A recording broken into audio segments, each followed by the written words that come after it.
E aí, pessoal, mais um SGCast que a gente vai dar início agora. Mas, primeiro, o primeiro SGCast foi sucesso. A gente conversou com o Dr. Fernando, urologista, tratamos de um assunto super recorrente, questão da urina, desconforto da urina, então foi super legal. E agora a gente vai mudar completamente o rumo da prosa. Vamos falar agora sobre outros assuntos e também de muito interesse com relação à saúde e um tema extremamente comum, né? O pessoal tem muito contato com essa questão da saúde, que são as lesões musculares, tá bom? Mas antes disso, deixa eu falar para vocês que a gente está aqui, para quem não ouviu isso lá no primeiro podcast, a gente está aqui na Clínica Ultrassonografia e Arte.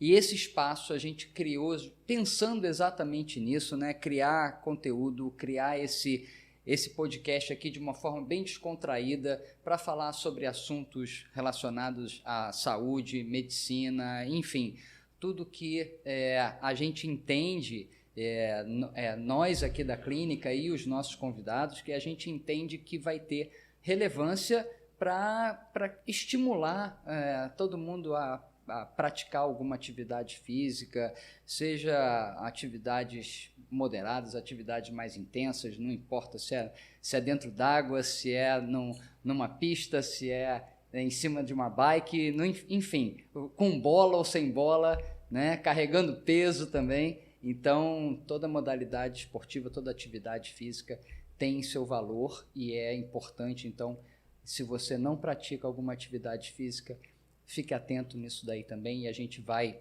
agora falar a respeito de lesões musculares. E para isso, eu trouxe aqui um cara que eu conheci há pouco tempo, mas que, poxa, já virou brother, assim, a gente já trocou uma ideia. Outro dia eu estava até caminhando e encontrei com ele lá também, dando a corridinha dele ali, e também é um sujeito muito ligado ao esporte, e é o fisioterapeuta Paulo Rocha. Cara, muito prazer ter você aqui. Eu que agradeço aí o convite. Show de bola. E o Paulo atua em fisioterapia esportiva e reabilitação funcional. A gente vai conversar um pouco, saber o que é isso.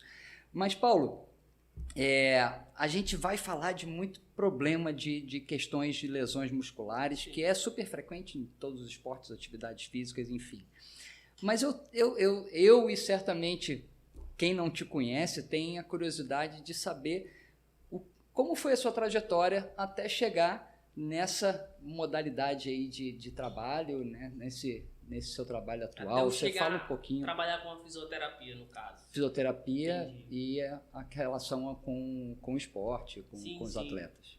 A ideia inicial, né? Boa noite para todos, primeiramente. Eu era muito ligado no esporte na adolescência, né? Fui atleta de futsal, já viajei para os Jogos Nacionais algumas vezes. E assim, a minha ideia era seguir a educação física e fazer igual meu professor, né? Aí, só que eu cheguei a cursar educação física na UFAC aqui. Uhum. E no meio do curso teve uma disciplina de um professor que era Introdução à Fisioterapia. E eu achei muito interessante, sabe? Uhum. Na época eu tinha 2 estágios e estudava. Aí eu pensei, larguei o estágio e comecei a cursar fisioterapia. Sim. Na época tinha um FIES, né? Hoje tem ainda. Você fez paralelo à educação física? Fiz paralelo. Legal. Então eu estava no 3º ano de educação física, eu já comecei fisioterapia. Fiz o vestibular, passei e comecei a fazer financiado, né? Uhum. Aí fui me identificando cada vez mais. Cheguei a atuar no ramo da educação física há 2 anos, né? Uhum. Trabalhei de instrutor, de personal trainer. Uhum. A partir do momento que eu tava para me formar, eu já tinha uma ideia o que eu ia seguir, né? Lá na frente. Sim. A ideia já era fisioterapia esportiva. E nesse final de curso de fisioterapia, eu só fazia curso na área que me interessava, que eu queria seguir lá na frente, sabe? É legal quando a gente tem essa visão de aonde quer chegar, porque direciona, né? Isso, e vai aproveitando o tempo. Aí eu fazia curso, ia para congresso, né? Seguia aqueles caras Chegar um pouquinho para cá. Aí. Que te passam um conteúdo mais apurado do que tu tá observando, avaliando. E você fica observando.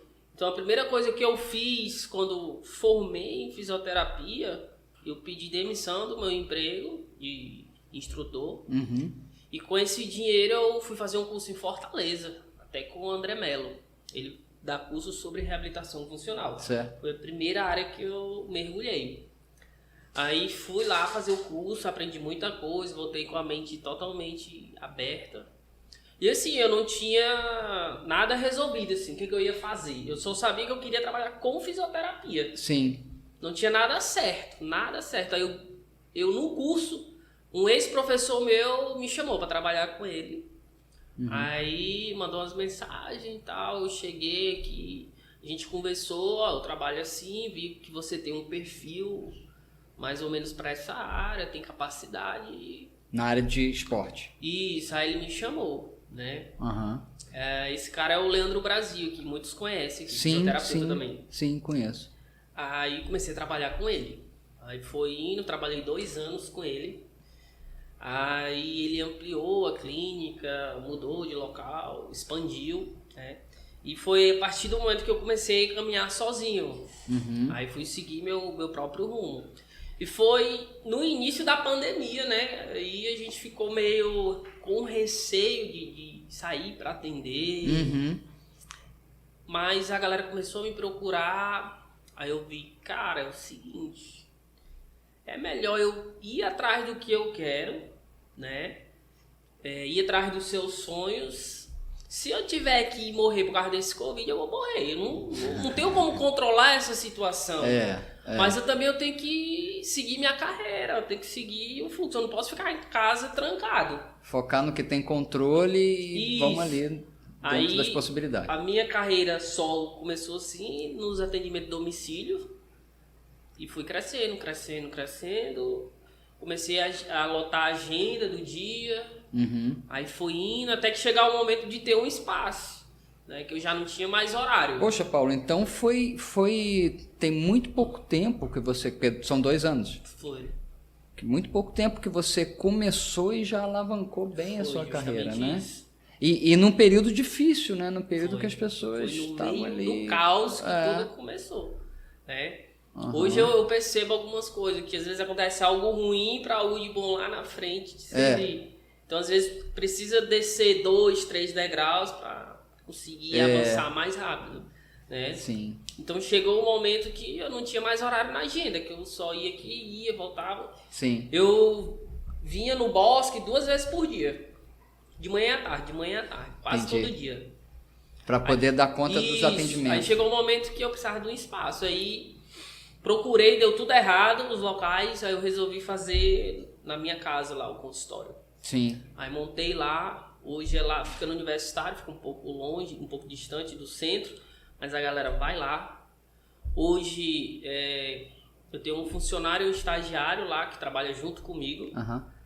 E a gente tem uma clientela aí que, graças a Deus, cada dia está crescendo mais, né? E hoje eu cheguei comentando com vocês aqui, tô até em construção lá para expandir um pouquinho, para melhorar tanto a questão do atendimento inicial, final e profissionalizar mais essa área que eu atuo, né? Sempre querendo dar mais ao nosso cliente, ao nosso paciente, né? E a maioria das pessoas que vão lá, eles estão relacionados, são atletas ou profissionais ou amadores, assim, ou não só? Atleta é meu menor público hoje. Sim. Né? Geralmente é o trabalhador normal, que trabalha no home office, no escritório. Saquei. O cara da mecânica, o cara que joga bola só final de semana, ou aquele senhor que tem alguma lesão crônica e por aí vai. Entendi. Mas atendo muito perfil de atleta, né? Porque a pessoa tem um perfil, mas ela não é atleta. Entendi. Né? Alguns atletas amadores, às vezes corredor, né? Atende alguns. Já atendi atleta do futebol aqui. Eu passei 2 anos, ó.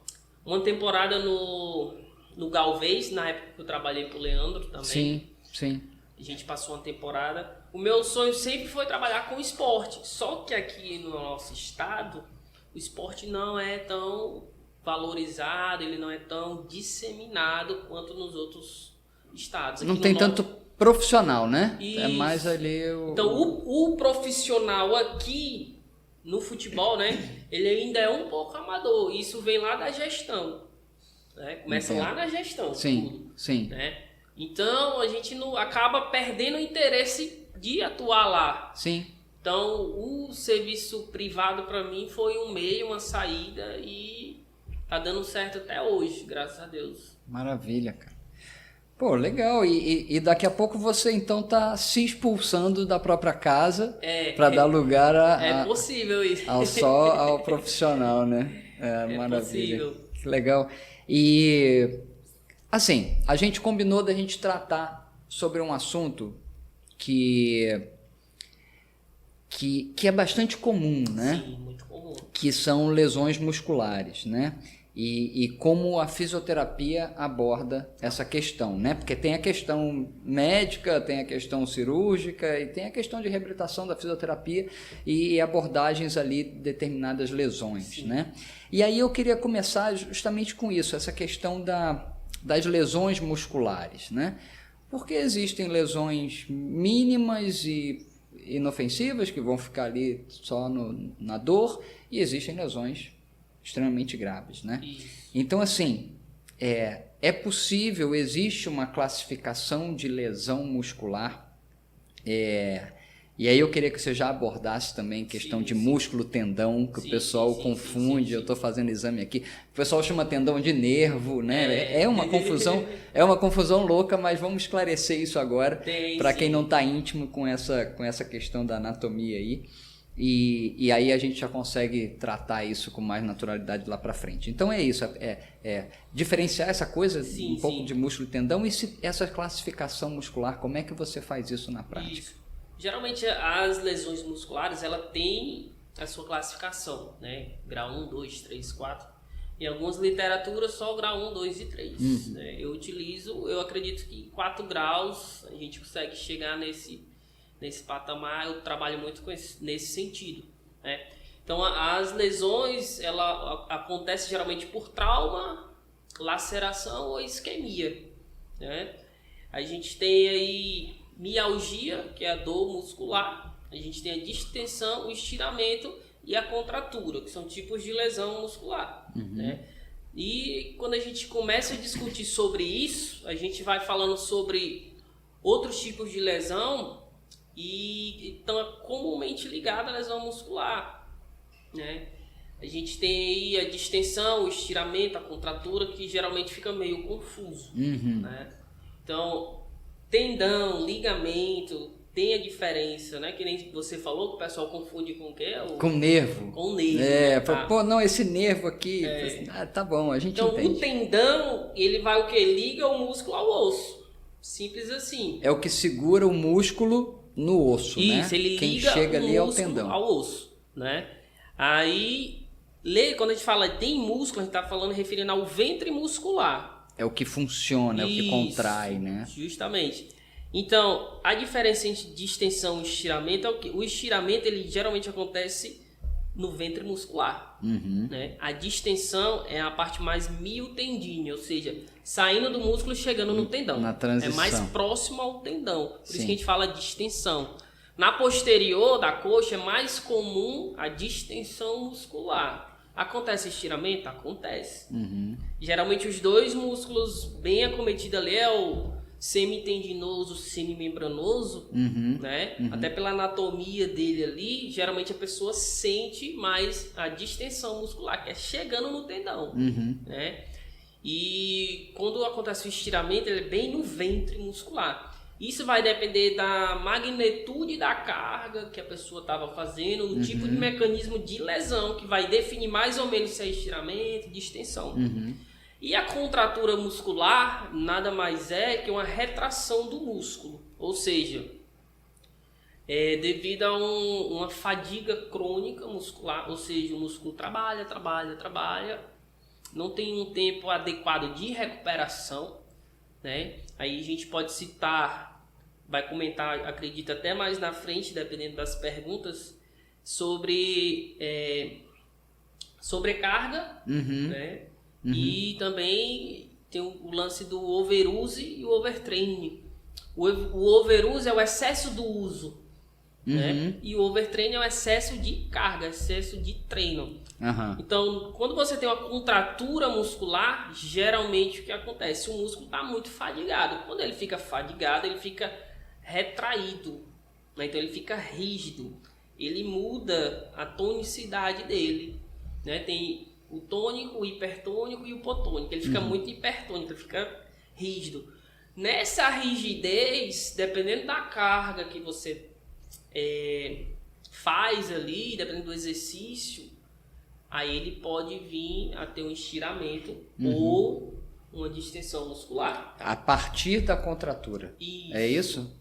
É um caso, né? Você pode não ter contratura e lesionar normalmente, né? Mas o que é mais comum é você já ter a contratura muscular e a partir daí desenvolver a lesão. Porque o músculo tá com aquela porção do músculo, ela tá retraída. Anormalmente contraída. Ou seja, o que acontece? Né? Quando o músculo está em fadiga, ele não exerce 100% da sua função muscular. Vamos pegar o quadríceps, o reto femoral. Ele está muito fadigado, tem muito ponto gatilho. Você acaba sobrecarregando os músculos adjacentes, ou seja, o vasto lateral, medial, o sartório por ali. Então você começa a fadigar os outros. Aí quando ficar tudo fadigado, aí começa a ter a contratura muscular. Saquei. Aí dependendo do exercício que você está fazendo, com a magnitude da carga, aí a gente fala de volume e intensidade. Você dá uma intensidade maior. O seu corpo ali, ele tem uma capacidade X e a demanda, você está modulando aqui. Se a demanda for maior que a sua capacidade, aí vem um risco eminente da lesão, que no caso, pegar um músculo totalmente contraturado, retraído e pôr muita carga, ou ele vai ceder no ventre muscular ou nas extremidades, origem e seção do músculo. Aí pode ser a distensão ou estiramento. Então pode acontecer, por exemplo, do sujeito que está habituado a fazer determinado treino, com determinada carga ou intensidade, né? Ele vir praticando aquilo, começar ali a passar um pouquinho do ponto, mas ele ainda está mantendo. Então, assim, pode chegar num ponto que até com uma carga que não é a carga maior que ele consiga exercer, ou com esforço maior que ele consiga exercer, dele ter uma lesão por conta desse histórico aí de alguns dias. Porque a gente tem o estímulo, que é uma carga de treino, né? Qualquer estímulo psicofisiológico a gente chama de carga de treino. Tu varrer uma casa, lavar uma louça é uma carga de treino. Tá? Tu ir na padaria e voltar é uma carga de treino. Ou seja, você percorreu 350 metros em 15 minutos. É uma carga de treino. Né? Ou seja, você recebe essa carga de treino. Aí você precisa de um tempo de recuperação. Que a gente chama de recuperabilidade. Se isso está desregulado, você vai caminhar para um overtraining, que a gente chama. Então você treina. O que é recuperar? Você tem um descanso gradativo, ou seja, o tanto quanto você treina tem que ter um descanso equivalente a isso. Né? Entendo. Então, geralmente, dependendo da carga que você está fazendo, o tipo de exercício, a intensidade, você vai precisar de quê? De 24 horas, de 48, de 72, por aí vai. Entendi. Né? Então, na musculação, que acontece muito, né? Você treina lá 5 vezes na semana, 6 vezes na semana. Então, você pega aquela carga, você faz 8 exercícios, você faz 10 exercícios. Aí você está naquilo ali. Quando você está evoluindo de treino, né, você começa um nível iniciante, intermédio, avançado, expert, enfim. Você sempre está modulando volume e intensidade. Né? Ou seja, quando isso fica tudo descontrolado, aí fica muito fácil de ter uma lesão muscular. Aparecer uma lesão. Não só muscular, entra articular também, ligamentar, tudo isso é suscetível dependendo da lesão, da individualidade da pessoa. Claro. Porque tem gente que tem um biotipo, tem alguma deformidade congênita e por aí vai. Então, cada indivíduo é um indivíduo, Sim. né? Sim. Então, cada um deve ter fatores de risco diferentes, por aí vai. Tem seus pontos fracos e fortes. Sim. E aí tem que se conhecer quanto mais conhecer, melhor. E evitar forçar a barra, né? Isso, e é o contrário, todo mundo faz isso. Né? Pois é. Geralmente é o contrário. Era o que eu ia achei falar. até interessante o tema, porque a gente fala. Ah, isso é bom, evita isso, faz aquilo. Aí o pessoal olha, pô, legal, isso é interessante, gostei. Só que não segue. Ou fica só procrastinando, né? Ah, isso é legal, vou fazer, não faz. Tipo, mobilidade, né? Estabilidade. Antes de trabalhar muita força. Pô, isso é interessante, vou fazer, mas não faz. Não faz o que sabe que deveria ter feito, não faz, né? Justamente. E uma coisa, a gente vai desenvolver mais isso daí, com certeza. Uma coisa que eu queria entender também é o seguinte, ó. Um sujeito aparece com determinada dor, né? Provavelmente de origem muscular, e até tem a indicação de fazer fisioterapia. Como que é essa abordagem do sujeito que aparece lá, sei lá, estava jogando futebol, começou a sentir deu aquela fisgada, né, que a gente fala, né, sentir uma fisgada, e aí vai precisar de um tratamento e tal. De vez em quando acontece de eu atender aqui, né, de fazer exames de ultrassonografia de pessoas que estão no processo de tratamento, de fisioterapia, mas que às vezes tem assim, algum grau de lesão mais grave, né? Uma ruptura e às vezes um processo mais grave de lesão. Né? E aí eu queria entender o seguinte, existe algum limite para o tratamento de fisioterapia? É interessante que se faça, pelo menos na suspeita de uma lesão mais extensa ou mais grave, fazer um exame anterior, enfim, um exame de imagem, uma fisioterapia, uma ultrassonografia ou uma ressonância. O que acontece é o seguinte, na minha prática clínica é o seguinte, a gente faz avaliação, né, que é o exame físico e com testes especiais também, dependendo, voltado para lesão muscular. A anamnese tu já mata 80% da questão, né? Então tu vai verificar, finalizar no exame físico do paciente. Anamnese, pessoal, para quem não sabe, é aquele papozinho antes com o paciente para tentar colher um pouco da história. Você colhe os dados, o que ele fez. Né? É importante saber a rotina da pessoa do trabalho. A primeira coisa eu pergunto, trabalha com o quê? Quantas horas por semana? Aí hobby, faz o quê? Lazer, tá? Porque dependendo do tipo de lesão, às vezes tem um estresse psicológico e outras coisas influenciam muito. Sim. Nesse caso, já vou pensando em sobrecarga muscular, né? Aí a gente identifica ali, junto com a anamnese, exame físico, palpação, às vezes visivelmente tem hematoma, enfim. A gente junta todos esses dados clínicos e identifica, possivelmente é uma lesão muscular. E geralmente, dependendo do caso, tu tá com uma contratura aqui. Né? Então, o exame de imagem entra onde? Para confirmar a lesão. Ou seja, eu sei que o cara tem, pela experiência que você trabalha, pelo exame.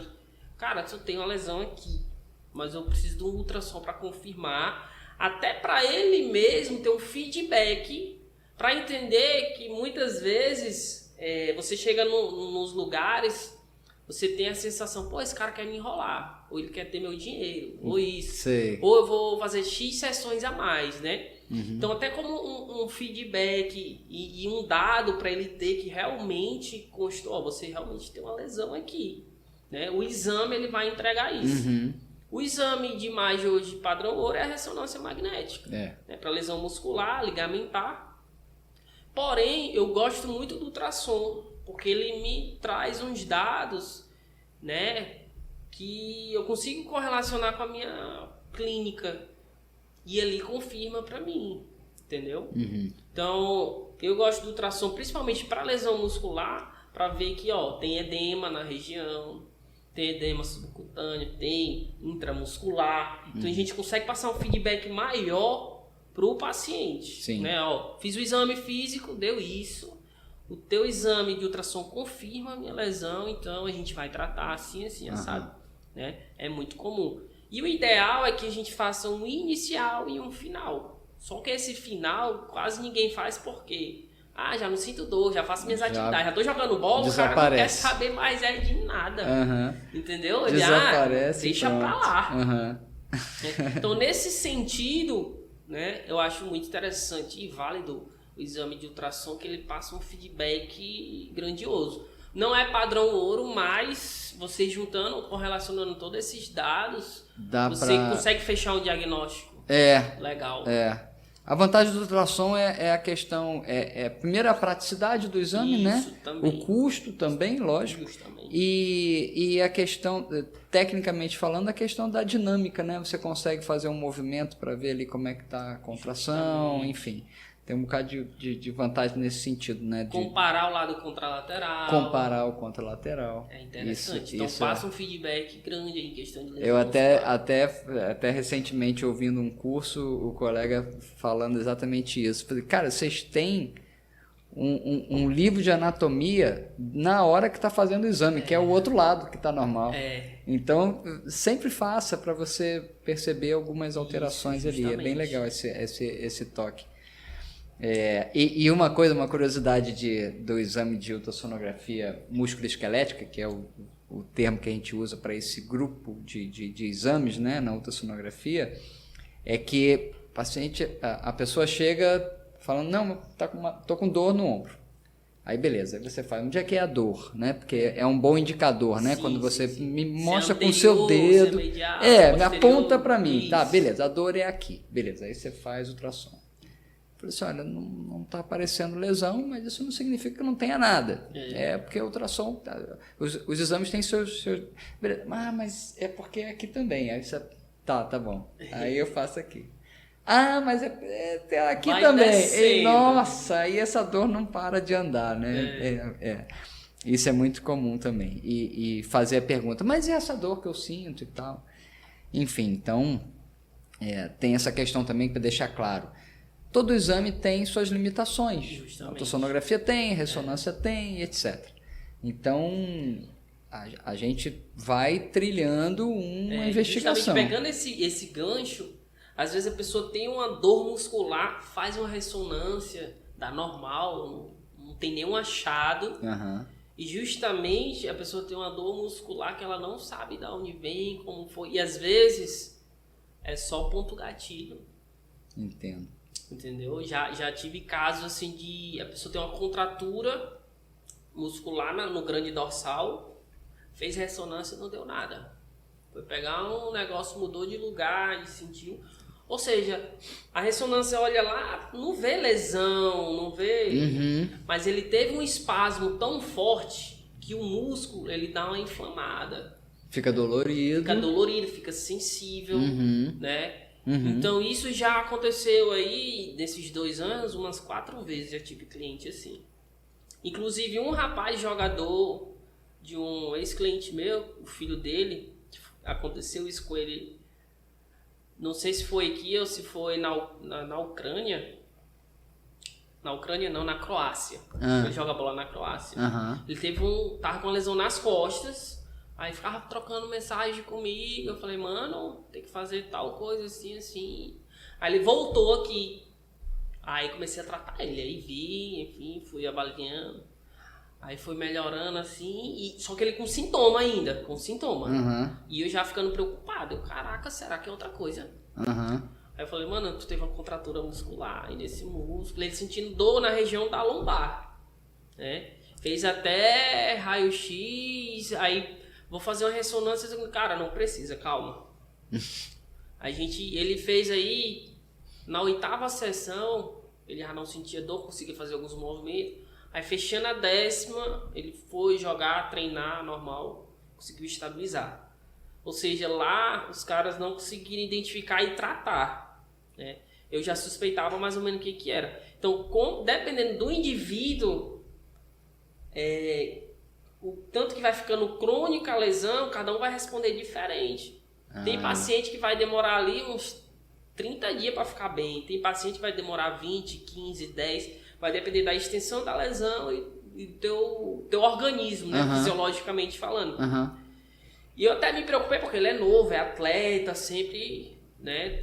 Sempre se manteve bem treinado, etc. E ele teve essa contratura muscular. Basicamente, ele não teve uma lesão muscular estabelecida ali, com rupturas de fibras, enfim. Mas, para a gente entender um pouco a dinâmica, quando acontece essa contratura, o músculo ele não está preparado para esse espasmo que é involuntário. Né? Então, ele fica com esse sintoma. Né? E também pode gerar algum edema intramuscular, intraarticular na região ali das vértebras também, que pode ter essa sensibilidade. Então, esse é um caso comum que às vezes ocorre aí e a pessoa fica meio perdida para fechar esse diagnóstico. Né? Então, porque faz exame não justamente a anamnese é muito importante. Tal dia eu caí de mau jeito assim, aí depois de uma semana aí começou, aí tu já vai matando a charada. Aí tu vai fazendo o exame e tal, né? E a gente vai identificando e começa a tratar nesse sentido. E graças a Deus ele ficou bom. É importante ter a sensibilidade também de ir perguntando alguns detalhes sobre a rotina, né? Porque às vezes a pessoa acha que aquilo que ela faz não é relevante, não é importante. Ou às vezes fala coisas que realmente não tem nada a ver. Então é interessante que o profissional vá alinhando ali. E você falando com relação a isso, desse atleta, me leva aqui a pensar no seguinte: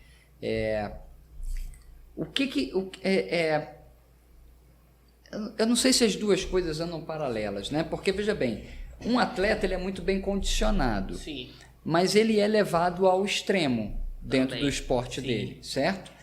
Já o atleta de final de semana, o amador, o pessoal que faz aquela corrida ou vai jogar a pelada, não tem o mesmo condicionamento de um atleta, obviamente. E aí a minha pergunta é, o que é mais comum de lesionar? O atleta condicionado que vai ao extremo ou um peladeiro, por exemplo, final de semana que não está condicionado e ali...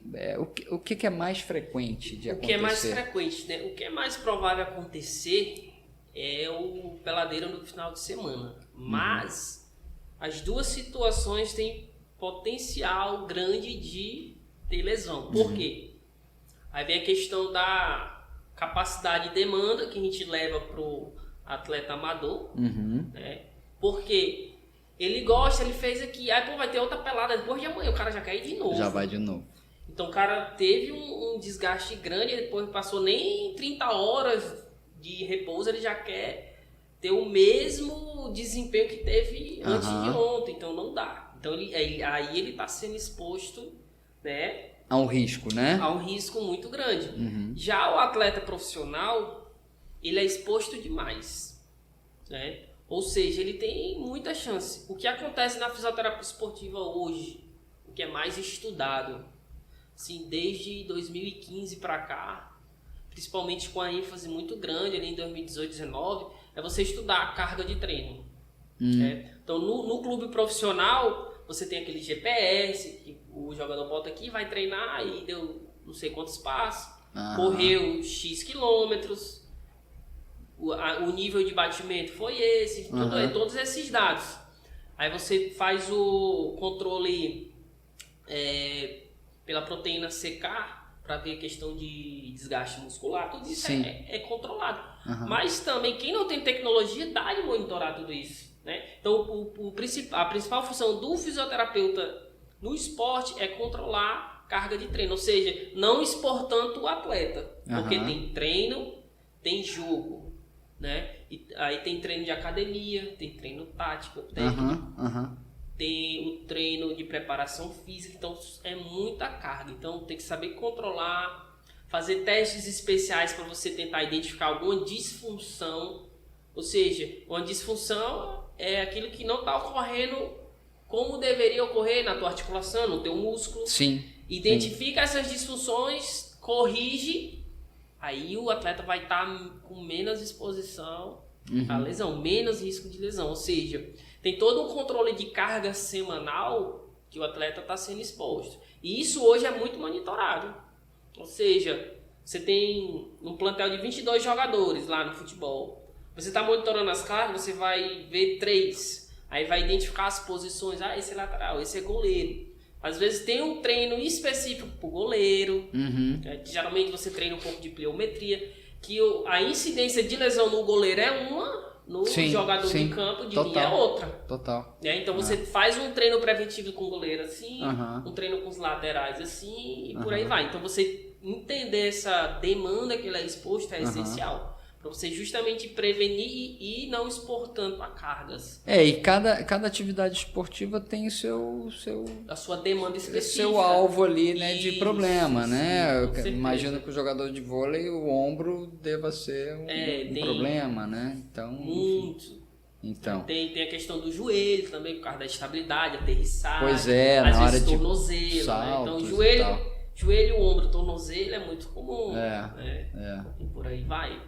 Cara, bom, a gente vai voltar a falar, depois eu separei aqui 3 modalidadezinhas também para a gente focar um pouco mais, que são modalidades de atividade mais comum, né, que as pessoas praticam como esporte, que é futebol, corrida e musculação. Eu creio que esse aí acho que abrange um leque gigante daqueles que dão mais lesão muscular também, né? A gente está falando sobre lesão muscular.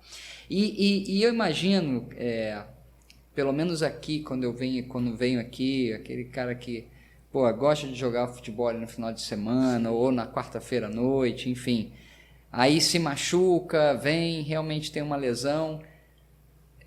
E não diferente do profissional, e o profissional talvez não, o profissional fica muito mais preocupado, e a pergunta que vem é, até quando que eu vou poder voltar? Essa é a primeira pergunta, no dia, não né? é? Na hora, o cara tá ali morrendo de dor, fazer quando que eu volto? Quando eu volto jogar a bola, doutor.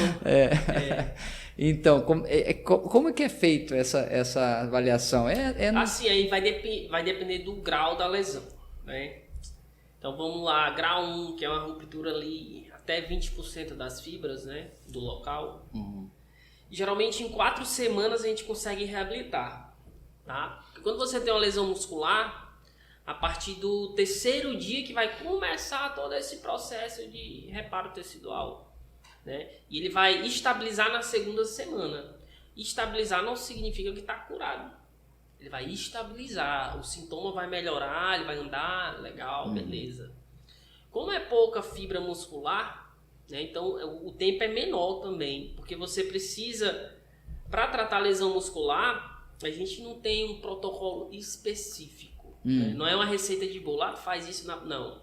Você segue o sintoma da lesão, ou seja, você vai olhando para a fisiologia e o que está apresentando você vai avançando. Fase inicial, é normal que aconteça o quê? Uma inflamação, gera um edema, né? E provavelmente a pessoa fica sem eficiência, né? Ou seja, é o primeiro início ali do tratamento, que é repouso, dependendo do caso, vai tomar anti-inflamatório ou não. Depois que passa basicamente esses dias, né, você vai fazer o uso do gelo também nessa fase aguda. Aí você vai começar a movimentar mais o membro. Você está entrando numa 2ª fase. Você vê que ele consegue fazer uma contração ativa, né, uma contração isométrica, sem dor. Pô, legal. Aí você vai avançando. Ou seja, a gente faz a exposição gradativa de carga. Ou seja, você começa a fazer contração isométrica, contração ativa, contração com resistência baixa, que pode ser mecânica ou manual, até você colocar uma resistência elástica, uma carga progressiva. Né? E para isso, Paulo, tudo isso aí com o feedback da própria pessoa de se está doendo, se está perturbando ou não, a gente né? trabalha numa escala subjetiva de dor, que vai de 0 a 10, né? E a gente vai pegando esse feedback. Agora tá como, assim? Tá. Aí faz o exercício tal, isométrico, sentiu 0 a 10, 2, beleza. Então nessa própria escala a gente trabalha com dor, sim, mas no nível baixo, né? Numa escala subjetiva de 0 a 3, né? Ó, se der 3, continua, não tem problema. Entendi. Quando fala uma dor moderada para forte, aí não tem condições que você corre o risco de relesionar. O sujeito não mente, não? Para poder Eu enganar? acho que no início não mente não, eu acredito que não. Porque tem paciente muito medroso e tem o afobado, né? Sempre tem assim, eu vou pisar no chão. Eu tô falando do fominha. Que o do cara fominha, o afobado. Aí eu já posso correr, eu posso chutar a bola, né? Ou seja, a gente já expõe toda a condição que é. A gente falou, se tu passar dessa linha, tu pode sair do grau 1 para o grau 2. Aí é pior e é mais tempo e, consequentemente, é mais dinheiro para ti. Também. Mais gasto. Ou seja, então, nesse quesito, realmente, eu não tive nenhuma experiência assim, sabe? Porque tem a chance de você não tratar direito e ter uma recidiva. Recidiva, você relesionar o local que você estava. É isso que eu ia perguntar agora. Eu tinha até anotado aqui isso daí. Dependendo da lesão, acaba que fica uma área ali de cicatriz, fibrose, né? E que fica mais vulnerável. Isso. Certo? É justamente o que acontece. Quando você não faz um tratamento adequado, você vai ter muita fibrose nesse local. Muito. Querendo ou não, você vai ter uma rigidez muscular. Ou seja, quando você ganha amplitude de movimento, você vai sentir a rigidez muscular. Não tem pra onde. Certo. Né? Então, já peguei muita lesão não tratada, que é mais difícil de tratar. Ou seja, ele tem uma rigidez muscular grande, uma fibrose ali estabelecida. Então, para tu tratar aquilo ali, para tentar melhorar algumas fibras, dar uma realinhada ali em volta, para diminuir pelo menos 50% da rigidez e ele ganhar função, é muito difícil. Eu pego muito caso assim de lesão não tratada. Não tratei. O que acontece? De 10 jogadores, assim, 10 lesões musculares, 7, o cara chega, eu machuquei, senti, tomei anti-inflamatório, passei 2 semanas, fui jogar de novo. Aí ele sai da 1 para 2. Ou grau 2 para grau 1 em outro local do músculo, né? Entendo. Porque às vezes ele rompe em locais diferentes, até no mesmo músculo. A recidiva que você fala isso, pode também. ser em locais diferentes. Um pouco no mesmo local, né? Ele reabre de novo. E um pouco mais acima, mais ao lado, mais embaixo. Tipo na posterior da coxa. Às vezes tu pega só o semi-semi, que é o semi-tendidoso, semi-membranoso. E subindo mais tu pega o bíceps femoral. Já tem, às vezes aparece muito assim. Então é muito comum, porque o pessoal, não, tô bem, eu mexo a perna aqui, dou pulo, corro, não sinto nada. Mas é totalmente diferente, porque quando você exige uma demanda muscular, que você usa força e velocidade, a fibra ela não vai aguentar se ela estiver fraca, principalmente se tiver tecido conectivo. O que o pessoal não entende é o quê? Esse tecido conectivo, ele não é contrátil. Então, ele tá ali só para unir, tampar o buraco ali e ficar lesionei cicatriz. Aqui, abriu um buraquinho, aí tecido conectivo. Então, o processo de reabilitação é interessante por isso, que a gente vai expondo gradativo, contração isométrica, isotônica. Aí, essa própria recuperação vai criando fibras musculares naquela região e um tecido conectivo bem menor. Então, entre 30% de perca de função, tu vai perder entre 5 e 10 só. Então, isso é um ganho extraordinário em relação a isso. Cara, que bom. Ouvir isso daí, porque me gera um monte de dúvida. Mas eu queria falar com você, sabe o quê? Você falou do Leandro, né, no início, e seu trabalho com ele. E eu lembro que a primeira vez que eu tive um pouco mais de informação sobre termografia foi com ele. E aí eu queria saber se você trabalha com a termografia e como que é isso? A vantagem que a termografia... Sim, explica um pouco o que é termografia e as vantagens que a termografia traz nessa sua... O Leandro, eu também conheci junto com o Leandro, ele já trabalhava com a termografia, né? Quando eu estava com ele, eu aprendi pouco sobre isso, né? Não foi algo que eu cheguei a estudar na época. Só quando eu adquiri a minha, eu fiz o curso, tudo mais, investi nessa área. Uhum. E é um feedback muito interessante. A termografia é uma imagem térmica do teu corpo, né? Ela vai captar a temperatura da tua pele todinha. Então, o feedback que ela passa pra gente, que a gente vai estudar, é essas temperaturas locais, no ombro, bíceps, tríceps, qualquer lugar que você queira investigar, né? Uhum. Então, qual é a vantagem da termografia? Ela te passa o que está acontecendo agora, no momento, né? Agora tu pode estar com febre, daqui um dia não pode estar mais, vai estar normal. Uhum. Ou tu pode estar com inflamação no ombro agora, sobrecarga, ou na região do deltoide ali do ombro. Uhum. Daqui 2 dias pode estar normal. Ou seja, ela passa um feedback para te ver, opa, aqui tem um problema. Aqui tem uma alteração significativa, uhum. tá? Então, geralmente, como é que a gente avalia isso daí? Algumas pessoas vendem assim, até a termar, veja sua dor, né? Descubra isso. Mas, basicamente, não é bem assim, né? Veja sua dor tá aqui. Uhum. Ela mostra onde está alterado. Às vezes, tu sente uma dor num ponto e a alteração está em outro, né? Então, o que acontece? A pessoa tá com uma dor horrível no ombro, né? Ou então nas costas, na lombar, enfim, lombar é muito comum.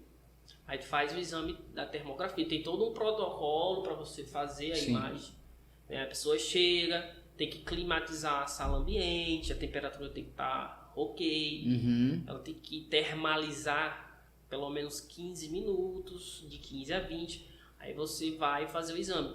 Porque se a temperatura da pele não tiver igual ao ambiente, tu não consegue fazer uma boa avaliação da imagem. Né? Aí quando você vê a imagem assim de cara, você já consegue identificar uns hotspots, que é os pontos principais, onde tu já vê que tem alteração na temperatura. Né? Então, algumas regiões ela tem uma temperatura ideal, né? Tipo as articulações. Geralmente na articulação são pontos mais frios. Né? Então, geralmente quando tu vai avaliar joelho, tu já vê que tem uma sobrecarga aqui. Aí a gente passa para o computador, analisa no software e vai identificar esses pontos. A pessoa está com dor horrível anterior no joelho, aí olha lá, pá. O joelho direito dela, ok. Tudo certinho, aí o esquerdo aí tem os hotspots, que é esses pontos de alteração. Aí você vai comparar direito com esquerdo. A gente tem uma tabela também de vários pontos anatômicos, onde seria uma temperatura ideal. Entendi. E a gente faz essa comparação entre direita e esquerda. Aí a gente acha valores, né? A gente tem valores, padrões e vai avaliar isso. Aí a gente consegue quantificar o quanto está inflamado ou alterado aquela região. Porém, a termografia ela não fecha diagnóstico. Entendeu? É só um alerta para a região. É para a gente conseguir fechar o diagnóstico. Eu já peguei o exame de ultrassom de peitoral. Aí tinha lá no exame, eu olhei assim, desconfiada, aí tá lá dentro da normalidade. E eu fiz um dia antes a termografia. A termografia acima de 0,5 de diferença já é algo anormal, né? A gente compara direito e esquerdo, a gente vê na tela, aqui tá diferente daqui, já vê que não é normal. Aí tu compara a temperatura, 0,9 deu no rapaz. Aí eu troquei uma ideia até com o Leandro, né? Leandro, você já sabe o que tu acha disso aqui? Ele, cara, vai pela termo. Então o meu exame físico diz uma coisa, a imagem do ultrassom dizia outra, e a minha termografia ia de encontro com o meu exame físico. Então eu fechei o diagnóstico como lesão muscular no peitoral maior. Entendeu? Então ela me dá um feedback grandioso em relação pra gente fechar o diagnóstico. Então, tem exame que eu faço e mesmo assim eu peço ultrassom. Sim. Eu vejo na termo, cara, isso aqui é uma lesão muscular. Pela minha experiência, é uma lesão muscular. Entendeu? Vamos pedir ultrassom para confirmar. Então... E para te respaldar também, né? E inclusive para poder graduar a evolução. Justamente. Então, quando a gente faz o exame da termo, a gente não fala, lesão aqui. Não. A gente fala o quê? Em alterações significativas, muito significativa, hiperradiante, hiporradiante, que é o quê? Temperatura muito alta ou muito baixa em tal ponto. É um feedback daquele dia, daquele momento ali, e você vai evoluindo com o tempo. A termografia, então, analisa a temperatura das regiões do corpo. Isso, né? Justamente isso. E aí, essa temperatura varia por conta também de intensidade de sangue, de vascular. É isso? Pela vascularização. Vascularização. Também. Que aí, então, maior vascularização esquenta mais, que é um processo inflamatório, gera isso. Entende? Justamente. Você tem um processo inflamatório, então, a gente consegue, mais sangue para aquela região. A gente consegue identificar esses pontos. Né? Às vezes a pessoa, tipo, quando a gente tem uma lesão ligamentar no colateral medial do joelho, exemplo. Faz a ultrassom, ruptura parcial, ou estiramento, beleza. Na termo a gente consegue ver claramente isso. Sei. Entendeu? A gente vê só aquele pontinho branco ali, na região medial. Só de olhar, fazer ele tirando a foto, a gente já sabe que tem algo muito alterado. Aí quando a gente limpa a imagem e vê, aí compara, às vezes dá lá 2.6, que é uma informação mega, né? Então a gente consegue alinhar muito e principalmente fazer um tratamento teleguiado, que eu acho mais interessante. Principalmente para tendinopatia, lesão muscular, até para contratura muscular também, mialgia, a gente trata assim. Eu sinto uma dor assim, difusa, o paciente não sabe explicar. Eu olho a termo, principalmente em lombar, eu já vejo os principais pontos. Então, quando eu vou fazer agulhamento com laser, eu já faço naqueles pontos. Saquei. Os pontos que eu acho ideal e depois eu vou nos pontos que a termo me mostra. Aí eu tô sendo um pouco mais assertivo nesse sentido. Então a gente faz esse tratamento teleguiado para ser mais assertivo e diminuir o tempo de tratamento também, né? Você vai mais no local. E como eu te falei, às vezes a pessoa sente no canto e a inflamação tá em outro. Um pouquinho acima, um pouquinho abaixo. Acontece muito mesmo. E... é engraçado que no ombro o pessoal refere muito no terço médio do braço, final do deltoide. Isso também. O pessoal se queixa muito aqui quando a lesão é de ombro, né? O processo inflamatório. Às vezes a pessoa tem dor no ombro, no braço e o problema tá na cervical. Sim. Então a gente sempre dá uma olhada ali, investigada. A pessoa, eu não consigo levantar meu braço direito, aí não já... sei o que. Aí faz uma avaliação, tratamento, aí a pessoa... É bem... Na fisioterapia, eu vou voltar um pouco, a gente estava falando nisso, você falou aí de novo. Esses pontos gatilhos, né? Sim. Esse termo. O tratamento fisioterápico é tipo com o dedo mesmo, você massageia o local? Também não, tem várias técnicas, né? A terapia manual a gente já faz assim com a própria mão mesmo, né? Dedo, enfim. E tem alguns instrumentos que a gente pode estar utilizando para isso, né? Tipo, eu utilizo lá uma pistola, percussão e um rolo de massagem e a minha mão. Sim.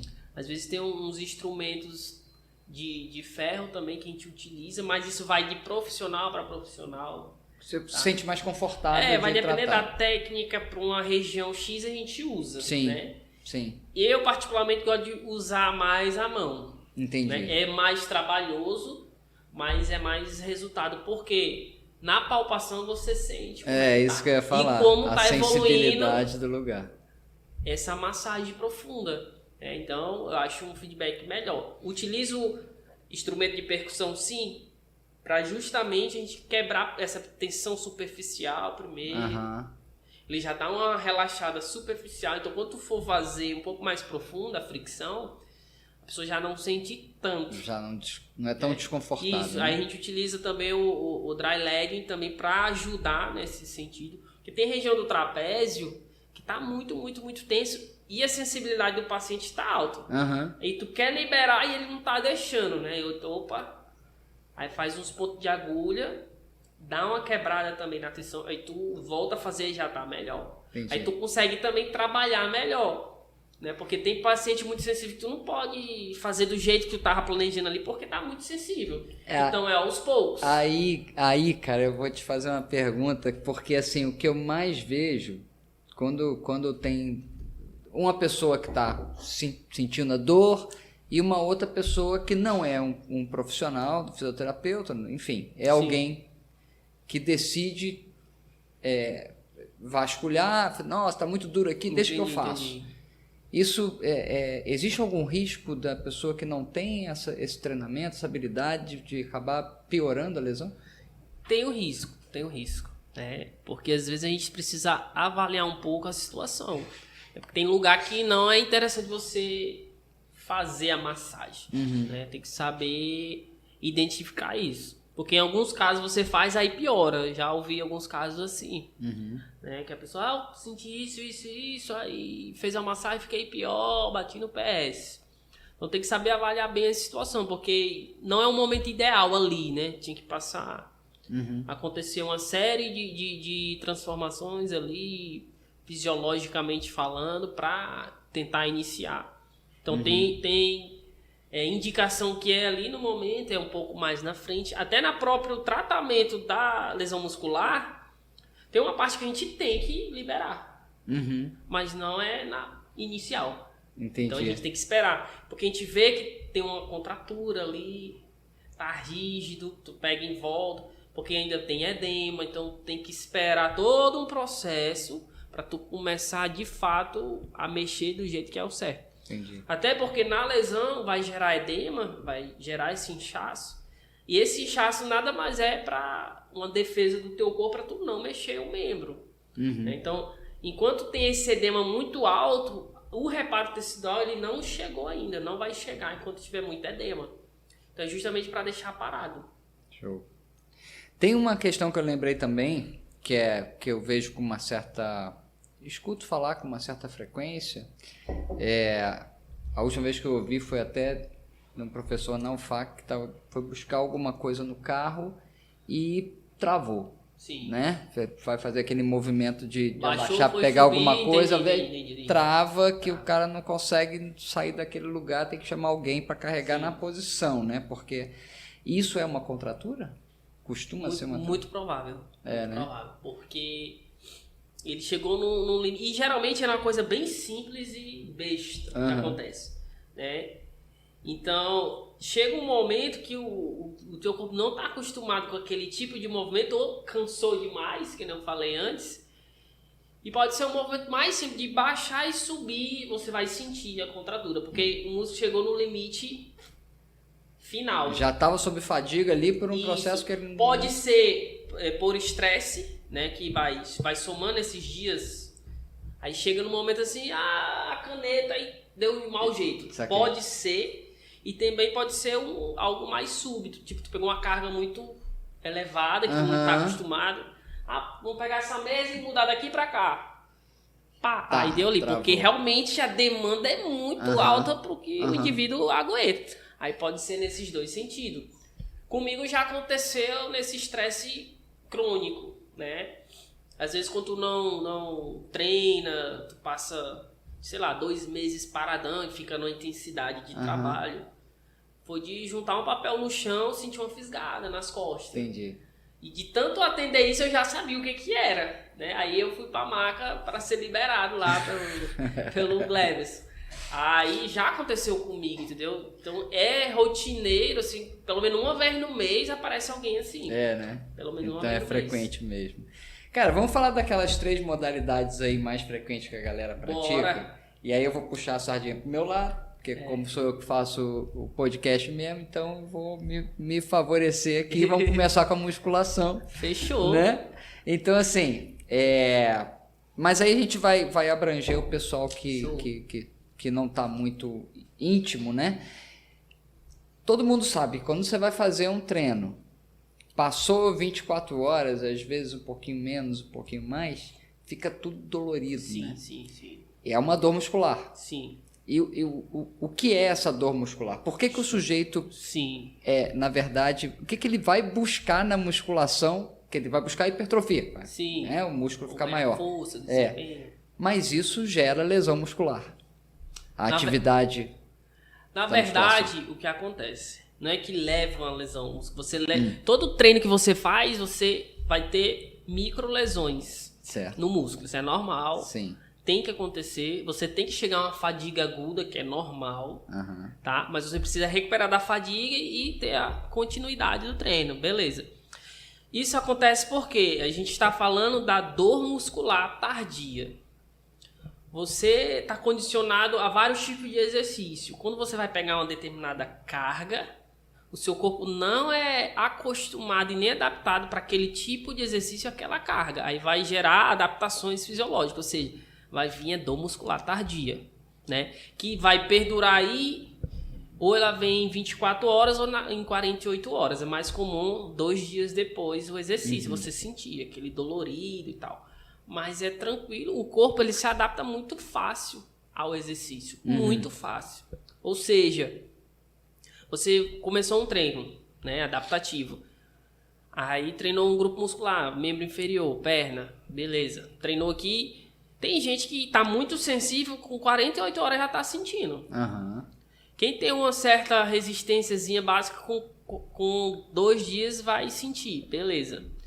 Quando você treinar de novo, após 2 dias, e vai passar um dia, você já não vai sentir aquela dor muscular de 0 a 10, 7, 8. Você vai sentir no máximo 2, 3. Aí treina de novo, você já não sente. Então você já está adaptando ao exercício. Aí você vai começar a controlar a carga. Aí você vai evoluindo gradativamente. Por que você sente a dor muscular tardia? Porque o teu corpo não é habituado com aquele exercício. Do mesmo jeito, correr. Se eu for correr hoje 6 quilômetros, amanhã eu tô com o quadríceps dolorido. Porque a demanda do exercício é desse jeito. Apesar de eu treinar a perna pesado, entendeu? Entendi. Porque o estímulo é diferente, o tipo de contração é diferente. A velocidade de contração do músculo também é diferente na corrida. Tô fazendo academia, tô concêntrico e excêntrico. Basicamente 40, 50 milissegundos de contração ali. Uma corrida, um sprint, né, uma força reativa é perto de 200 e poucos milissegundos. Então, você trabalha um pouco mais de uma fibra muscular que a outra. Então, é normal quem joga bola uma vez na semana ou 2, às vezes no outro dia tá quebrado. Então, você já botou. Porque ele não tem tanto costume de fazer isso. Aquela atividade. Então, toda vez que eu jogar bola 2 vezes na semana, eu sempre vou ficar dolorido. Sempre, por mais que eu seja do cross. É isso que eu ia perguntar. Tem toda essa demanda. Vai na academia todo dia. Se jogar uma pelada intensa aí no final de semana... A não ser que ele tenha um condicionamento muito forte, ele não vai sentir nada. Aí, beleza.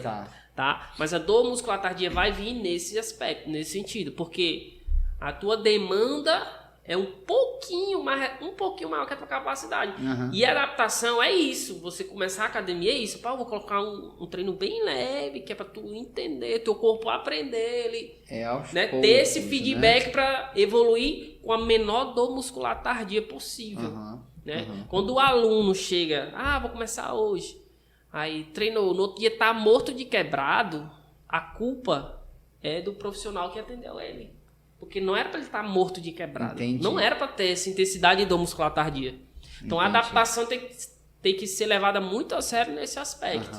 Ou seja, anamnese. Pô, eu sou sedentáriozão, não faço nada. Para ir na padaria eu vou de moto. Tu já sabe o perfil. O cara é o 0 do 0. Então, tu não vai passar 4 de 10 para ele. Vai passar 2 de 10, 3 de 6 a 8. Um negócio bem brando. Tem cara, que entender a questão da academia, cara. Entendeu? Isso é assim. O fundamental na academia é paciência. Paciência. Porque a pessoa quer um resultado rápido. Ela decide na academia, beleza, acha que às vezes esse resultado rápido traz lesão pelo seguinte. Tem gente que decide do nada, agora eu sou corredor. Não, vou correr agora, é legal. Aí quer começar a correr. Eu já fiz isso, tá? Quer começar a correr nos 6 km já. Amanhã. Aí pode vir uma tendinite no joelho. Pode vir canelite, por aí vai. É. Né? Ou seja, a lesão vem nesse aspecto, ou quando tu muda de treino e esse treino, a tua carga de treino ela é quase 50% ao que tu fazia antes. Então tu é exposto a muita sobrecarga, um tempo muito curto. Então quando a pessoa muda de treino, ela começa muito pesado, aí é uma chance de ter lesão também. Então nesses dois aspectos é muito comum. Ou começar repentinamente um esporte sem adaptar. Vou fazer ciclismo, beleza. A pessoa, em vez de dar umas voltinhas no IP ali, Tucumã, a pessoa, não, vou já daqui pro aeroporto. Então não dá de começar forte. Então é inevitável a pessoa não sentir algum sintoma após isso. Acaba que vai ter mais prejuízo do que benefício com a atividade. Não é por aí. Tem que começar aos pouquinhos mesmo e de boa, porque o que você quer é ficar muito tempo fazendo essa atividade. Justamente. Não sei se é o que você quer, mas deveria pensar assim no longo prazo, porque o resultado é muito mais interessante, né? E uma coisa que eu penso também é o seguinte, às vezes você está ainda na musculação, mas a gente pode levar isso para outras atividades. Você está com dor, por exemplo, estou fazendo um bíceps ali e meu cotovelo está doendo. Entendi. Né? Mas, cara, eu não vou parar, vou continuar aqui. É muito arriscado, né? Porque... Ou não, ou você continua, mas diminui a intensidade. Porque quando o cotovelo, você sente ali no cotovelo, que geralmente pode ser no epicôndilo lateral ou medial, é porque já tem uma sobrecarga no tendão do músculo. Geralmente pode ser o extensor longo dos dedos, né? Ali no braquio radial, enfim. Então, devido ao movimento excessivo que ele está fazendo, sobrecarregou essa região do tendão. Para tu sentir ali, é o tendão que está sobrecarregado. Porque geralmente o termo tendinite ele nem existe. Porque o tendão ele não inflama. O tendão ele é avascularizado, ou seja, não tem aporte sanguíneo ali para inflamar. Então ele é sobrecarregado. A tendinopatia. Tendinopatia, né? Então, ou seja, uma sobrecarga onde gera um edema local e as fibras ficam enfraquecidas. E aí, dependendo da carga que você dá, aí vai rompendo um pouquinho. Vai ficando fraco e vai rompendo, né? E tem muita gente que não tem paciência de tratar a tendinite, porque é um processo um pouquinho longo, tem que ir aos poucos. Eu já fiquei com epicondilite assim uns 4, 5 meses. Até 7 o normal. Até 7 meses. Eu falo isso com o pessoal que vai fazer exame. Aí tem aqueles pacientes teimosos. Eu tenho muito paciente teimoso de epicondilite lateral. Aí ele não para não, filho. Ó, descansa um pouco pra gente fazer gradativa aqui. Melhorou um pouco, já vai lá pro tiro, vai lá pro esporte, enfim. Show.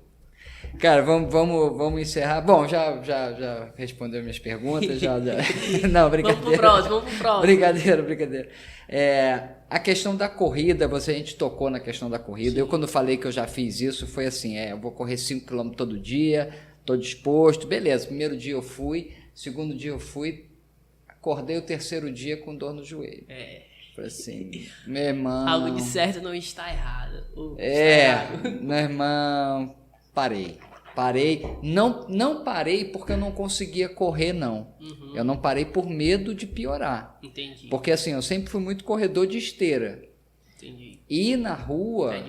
É diferente. É muito mais impacto e o tênis tem que ser apropriado, top, né? Apropriado, porque senão vai dar problema. Então a questão da corrida principalmente com sobrepeso, né? Eu às vezes vejo os gordinhos, eu fico com dó, porque assim, às vezes o cara, legal, eu vou praticar esporte, eu vou fazer uma corridinha ali no Tucumã, no IP, e corre.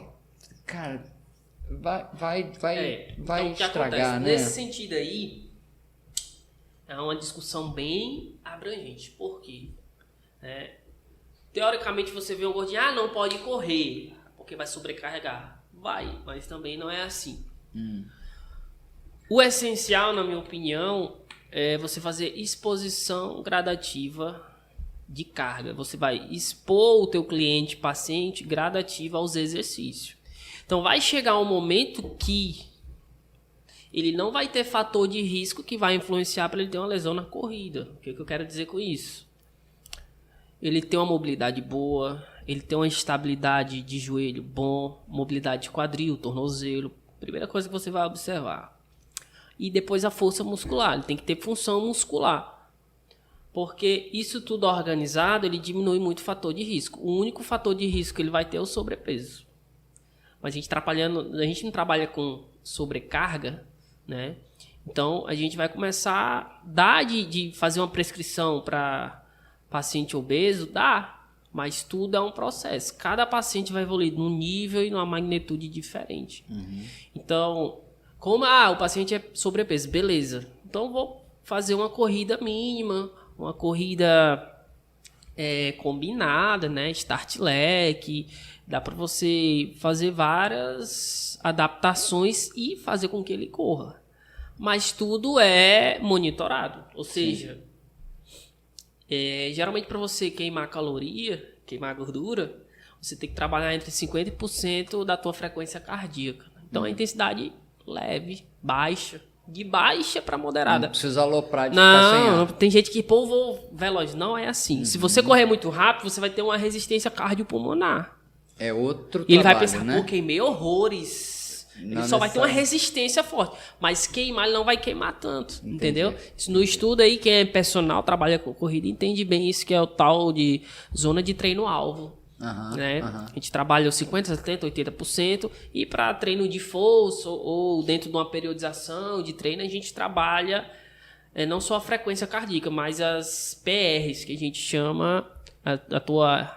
um RM, né? Tua capacidade de massa para agachamento, back squat, front squat, enfim.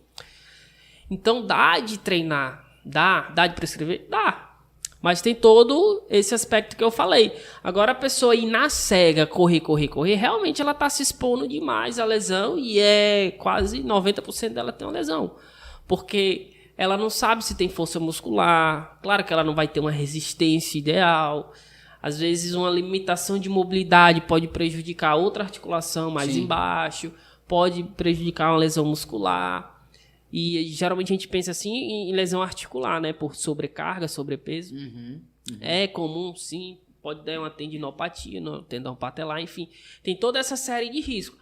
Mas quanto mais fator de risco eu puder controlar, mais eu consigo expor gradativamente essa pessoa ao exercício. Sim, entendi. E como o ser humano, o teu corpo humano, ele se adapta muito rápido ao exercício, é totalmente viável você fazer prescrição de corrida para obesos, para essa categoria. Que legal. Eu não tinha essa clareza, não. Muito legal. E uma coisa que também que eu queria perguntar, a gente até já falou do futebol, né? E o que eu vou te perguntar agora está ligado a tudo isso e qualquer atividade. Alongamento antes da atividade física é uma coisa essencial? Não tem nada a ver? Faz algum sentido? Me diz aí. Eu acho que isso é a dúvida de muita gente, né, cara? Muita gente. O que eu tenho que falar é o seguinte. Flexibilidade, mobilidade, estabilidade, tudo é essencial, né? Vamos falar sobre alongamento. Caiu por terra há muito tempo, tu alongar antes de treinar, né? Por quê? Quando você vai fazer um treino de força, né? Você vai jogar bola, você vai para academia, você vai pro cross, enfim. A força muscular, ela exige uma rigidez do teu ventre muscular, né? Então, vou pegar carga, muita carga, né? Vou treinar a perna aqui. Não tem por que eu alongar e treinar a perna. Quando você alonga o músculo ali para aumentar a flexibilidade, que o pessoal, né, fala, você deixa ele um pouco mais flácido. Prejudica a contratilidade. Isso. Aí, presta atenção. Se eu promover essa flacidez, que eu alonguei, ele fica... Ele perde a rigidez. Então, para tu ter carga, suportar carga, tu precisa de rigidez muscular. Certo. Então, não é indicado você alongar e treinar. Posso fazer depois? Pode. Porque tu já trabalhou ali, fadigou, superaquecido, o músculo, aí tu vai alongar, beleza, não tem problema. Agora, tu alongar e treinar é problema, né? Ou seja, o que é essencial? O aquecimento. Hoje, como funciona no âmbito esportivo é o quê? Geralmente é ativação neuromuscular. Às vezes você faz até uma liberação miofascial antes, que utiliza muita autoliberação miofascial, que é você mesmo se liberar com um rolinho de massagem, enfim. Sim. Ativação neuromuscular, que é o quê? A preparação do movimento. Você fazer movimentos similares ao que você vai fazer no esporte. Você está... Não é nem aquecer, é preparar o músculo para tu aquecer para depois entrar no treino.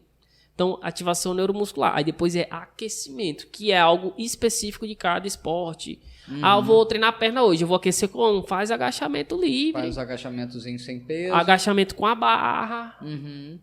Tu tá aquecendo, tá só preparando. Como eu poderia fazer uma ativação neuromuscular para treinar membro inferior, por exemplo? E isso aí é uma das formas de evitar lesão? Isso, justamente. Ou seja, você quanto mais preparado para iniciar a atividade, melhor para ti. Aí tem aquela questão, flexibilidade é interessante, é muito interessante, só que no dia após do teu treino. Não, né? imediatamente antes. Até porque cada estímulo que tu dá pro teu corpo, ele tem um determinado tempo para recuperar. Que a gente chama magnitude de cargas. Ou seja, eu vou fazer um treino de força muscular. Eu preciso entre 48 a 72 horas. Eu vou fazer um treino de resistência cardiorrespiratória. 48 horas. Eu preciso um treino de estabilidade, acessório, 12 horas. Então, se eu faço flexibilidade hoje, depois de 12 horas, o estímulo perdeu. Eu faço uma liberação miofascial, é coisa de um dia, já se perdeu. É algo muito agudo. Então, dependendo do estímulo que tu dá, ele já se perde. Ou seja, treinei ontem, hoje eu posso fazer flexibilidade. Que no treino de amanhã não vai influenciar para mim. Agora, tu fazer e treinar, pegar carga, e não tem sentido. Entendeu? Aí tem a pergunta também, é melhor liberar ou alongar? Alonga ou libera primeiro? Hoje está muito comum a liberação miofascial, né? Então é melhor você liberar e depois alongar. Isso, eu não estou falando no sentido de treinar, né? Algo totalmente separado. Sim, em tempos diferentes. Isso, porque querendo ou não, tu vê que tá meio cansada a musculatura ali, eu tô meio rígido hoje, libera. Dá uma liberação, uma liberada. Aí, no dia de treinar a perna, beleza, pode alongar. Pronto, fez os dois. Legal. Entendeu? Saquei. Mas se for fazer os dois, primeiro libera, depois alonga. Porque é a mesma coisa que você vê um nó numa corda. Você, antes de puxar a corda, não é melhor tirar o nó e aí puxar? Ao então, contrário, você vai piorar então a situação. Então é melhor liberar e depois alongar. Cara, show demais nosso papo. Dava pra ficar aqui mais outro tanto desse tempo. Eu não sei nem quanto tempo tem, mas já passamos de 1 hora, com certeza. E foi legal demais, cara, essa presença. Certamente a gente pode inventar outro tema aí pra voltar, é só né? Chamar, a gente pode discutir. E tema não vai faltar, né? Não, nunca vai falta. Faltar. E eu gosto desse assunto. Mauzinho, muito obrigado. Valeu. Até a próxima. Até a próxima. Gente, se curtiu, não esquece, dá a curtidinha que é de graça e vamos em frente, tá bom? Grande abraço. Valeu. Valeu.